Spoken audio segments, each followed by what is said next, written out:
실화예고 일부 재미있게 보셨나요? 바로 2부 이어갈게요. 지난밤 강철과 왕 이정은 풍산이 만든 혼종기 수기의 저주를 추적하다가 병판과 최대감이 매복시킨 군졸들에게 포위당하고 수기의 기습으로 강철이 물속으로 끌려가는 위기에 처했습니다. 그 순간 강철에게 경고를 보낸 것은 다름 아닌 원조 수살기 오김이었어요. 신액과 어귀, 어둠 속에서 오김이 다급하게 나타났습니다. 강철이님, 임금님, 여기서 더 들어가면 위험해요. 저 앞에 병판과 최대감이 군졸들을 매복시켜 놓았어요. 왕 이정이 긴장된 눈빛으로 강철을 바라봤습니다. 오김이, 네가 아니었으면 우리 둘 다 큰일 날 뻔했구나. 고맙다. 강철은 오김의 말을 듣고 주변을 살폈습니다. 하지만 이미 군졸들이 모습을 드러내며 둘을 포위했어요.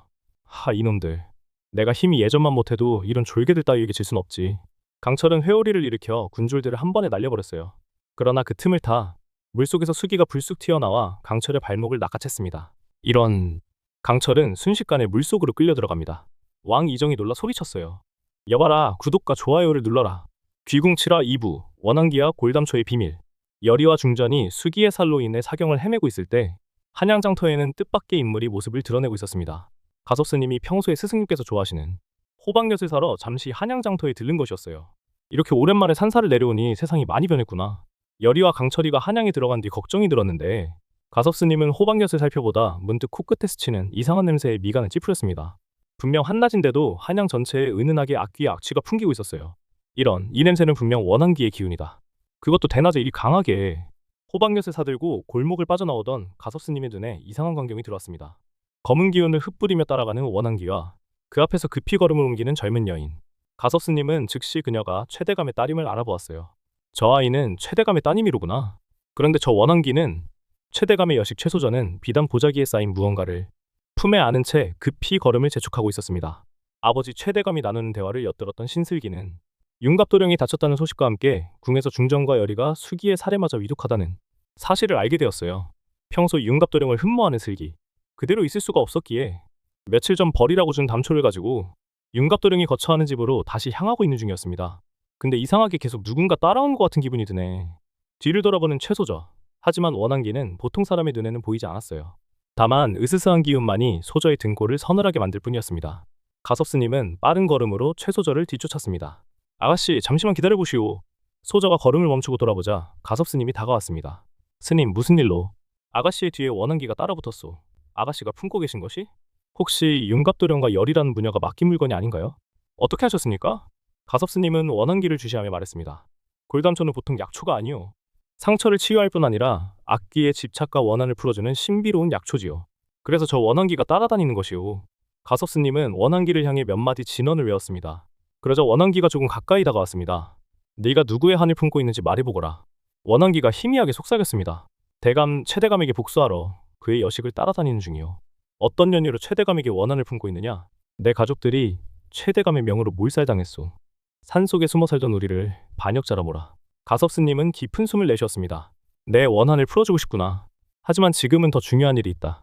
궁에 큰 사건이 벌어지고 있고 여리와 중전이 수기의 저주로 위독하다. 원한기는 잠시 가만히 있다가 물었습니다. 수기라. 혹시 풍산이 만든 그 혼종기인가요? 가섭스님과 최소전은 놀란 눈빛을 교환했습니다. 풍산에 대해 알고 있느냐? 그자가 내 동료들을 저주해 수기로 만들었소. 자연의 수기가 아니라 원한기의 저주를 더 씌워 만든 혼종기라. 더 강하고 흉폭하지요. 가섭스님은 심각한 표정으로 최소저를 바라보았습니다. 아가씨, 궁으로 가기 전에 나와 함께 어디 좀 들러야겠소. 우리가 가진 골담초로 이 원한기를 도울 수 있을지 모르겠소. 최소저는 망설임 없이 고개를 끄덕였습니다. 스님을 따르겠습니다. 하지만 중전마마와 여리의 상태가 위중하다고 들었어요. 서둘러야 할 것 같습니다. 가섭스님과 최소저, 그리고 원한기는 한양 외곽의 작은 남자로 향했습니다. 그곳에서 가섭스님은 골담초의 일부를 다려 원한기에게 건넸습니다. 이 약을 마시면 너의 원한이 조금은 누그러지고 정신을 차릴 수 있을 것이다. 그리고 네가 풍산의 저주에 맞서 싸울 힘도 얻게 될 것이다. 원한기는 조심스럽게 약을 받아 마셨습니다. 그러자 놀랍게도 원한기의 모습이 점점 또렷해지고 검은 기운이 옅어지기 시작했습니다. 이게 어찌된 일이지? 내 정신이 맑아진다. 가섭스님이 미소를 지었습니다. 골담초는 단순한 약초가 아니라 천년의 정기가 담긴 선약이요. 악귀의 원한을 달래고 이무기의 힘도 회복시키지. 지금 궁에 있는 강철이도 이 약이 필요할 것이오. 원한기는 감사의 뜻을 표했습니다. 네, 이제 무엇을 해야 할까요?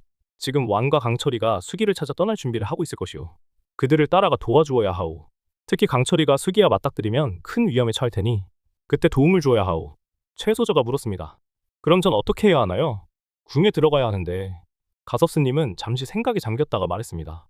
아가씨는 나와 함께 궁으로 가시오. 내가 의관으로 변장에 들어갈 테니 골담초를 가지고 중전과 열의를 도와야 하오.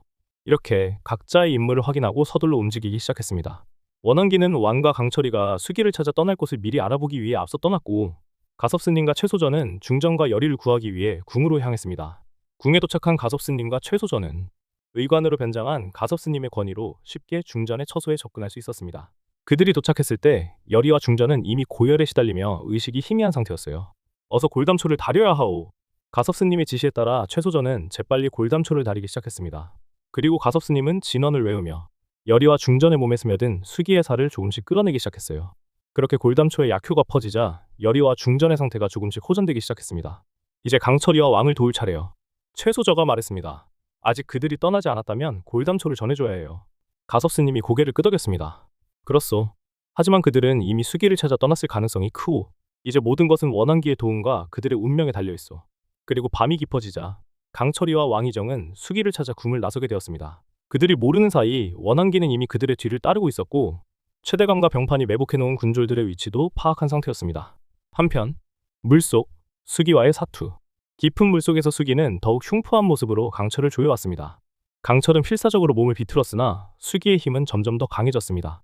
그때 어둠 속에서 또 다른 기운이 일렁했습니다. 바로 가섭스님이 보낸 원한기였습니다. 원한기는 강철 곁에 다가와 낮은 목소리로 말했습니다. 강철, 오랜만이야. 아니, 네가 왜? 여기서 나와. 암튼 이따 얘기하고 얼른 나를 도와줘.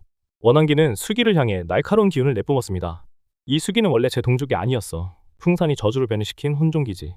내가 그 사슬을 끊을게. 수기 제압, 그리고 풍산의 흔적. 강철과 원한기, 그리고 오김이 힘을 합쳐 수기와 맞섰습니다. 수기는 팔척기에 부적이 박힌 해골을 드러내며 더욱 맹렬히 달려들었으나 원한기의 기운이 수기의 저주를 잠시 누그러뜨렸습니다. 강철은 야광주의 힘을 집중해 수기의 해골에 남은 부적을 파괴했습니다. 수기는 고통스러운 비명을 지르며 물속에 사라졌고, 물 표면에는 팔척기의 저주가 남은 부적 조각이 떠올랐습니다.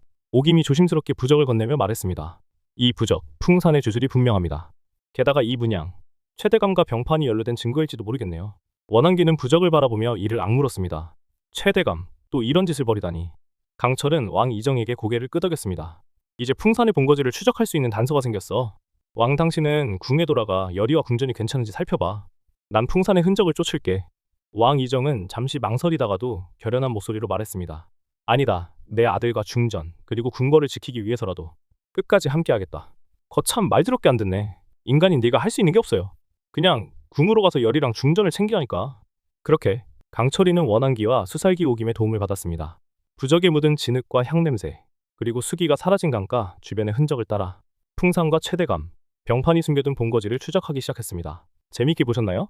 구독과 좋아요 잊지 마시고 다음 화를 기대해주세요.